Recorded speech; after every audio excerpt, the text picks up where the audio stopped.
ശബരിമലയിൽ മോഷ്ടാക്കളെന്ന് സംശയിക്കുന്ന 2 പേർ പിടിയിലായിരിക്കുന്നു. തേനി സ്വദേശികളാണ് പിടിയിലായത്. മരക്കൂട്ടത്തിന് സമീപത്ത് വെച്ചാണ് ഇവരെ പിടികൂടിയത്. സംരക്ഷിത വനമേഖലയിൽ അതിക്രമിച്ച് കടന്നെന്ന കുറ്റം ചുമത്തി പ്രതികളുടെ അറസ്റ്റും രേഖപ്പെടുത്തിയിട്ടുണ്ട്. കൂടുതൽ വിവരങ്ങളുമായി ഗോകുൽ രമേശ് ചേരുന്നു സന്നിധാനത്ത് നിന്ന്.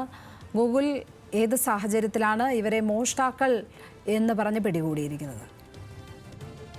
ഈ സംശയാസ്പദമായ രീതിയിൽ മരക്കൂട്ടത്തും സമീപ പ്രദേശ നീലിമലയിലും ഒക്കെ തന്നെ കണ്ട പ്രതികളാണ് ഇവർ. 2 ദിവസം മുൻപേ പോലീസ് ഇവരെ നിരീക്ഷിച്ചു വരികയായിരുന്നു. അന്ന് ഇവരെ പിടികൂടി നിർദ്ദേശങ്ങൾ നൽകി വിട്ടയക്കുകയായിരുന്നു. തുടർന്ന് വീണ്ടും ഇവരെ സംശയാസ്പദമായ രീതിയിൽ ഈ നീലിമല ഭാഗങ്ങളിൽ കണ്ടതിന്റെ അടിസ്ഥാനത്തിലാണ് പോലീസ് ഇവരെ പിന്തുടരുകയും വനത്തിനുള്ളിൽ നിന്ന് ഇവരെ 2 പേരെയും പിടികൂടുകയും ചെയ്തത്. മരക്കൂട്ടത്തിന് സമീപം വനത്തിനുള്ളിൽ വെച്ചാണ് ഇവരെ പിടികൂടിയിട്ടുള്ളത്. തുടർന്ന് ഇവരെ പോലീസ് ചോദ്യം ചെയ്തു വരികയായിരുന്നു. സന്നിധാനം പോലീസ് ചോദ്യം ചെയ്തതിൽ നിന്ന് ഇവർ മോഷ്ടാക്കളായിരുന്നു എന്ന തരത്തിലുള്ള വിവരങ്ങൾ പോലീസിന് ലഭിച്ചിട്ടുണ്ട്. ഒപ്പം ഇവരുടെ പക്കൽ നിന്നും 2 ബ്ലേഡുകളും ഒപ്പം കുറച്ച് പൈസയും പോലീസ് പിടിച്ചെടുക്കുകയും ചെയ്തിട്ടുണ്ട്. പക്ഷേ ഇവരെ മോഷ്ടിച്ചു എന്നതിനുള്ള തെളിവുകൾ കൃത്യമായിട്ട് ലഭിക്കാത്ത സാഹചര്യത്തിൽ സംരക്ഷിത വനമേഖലയ്ക്കുള്ളിൽ അതിക്രമിച്ചു കയറി എന്നുള്ള വനം വകുപ്പിന്റെയും പോലീസിന്റെയും വകുപ്പുകൾ ചുമത്തിക്കൊണ്ട് ഇവരുടെ അറസ്റ്റ് പോലീസ് ഇപ്പോൾ രേഖപ്പെടുത്തിയിരിക്കുകയാണ്. ഇവർ ഈ വനത്തിനുള്ളിലായിരുന്നു കഴിഞ്ഞിരുന്നത്. തിരക്ക് കുറയുന്ന സമയങ്ങളിൽ വനത്തിനുള്ളിലേക്ക് പ്രവേശിക്കും.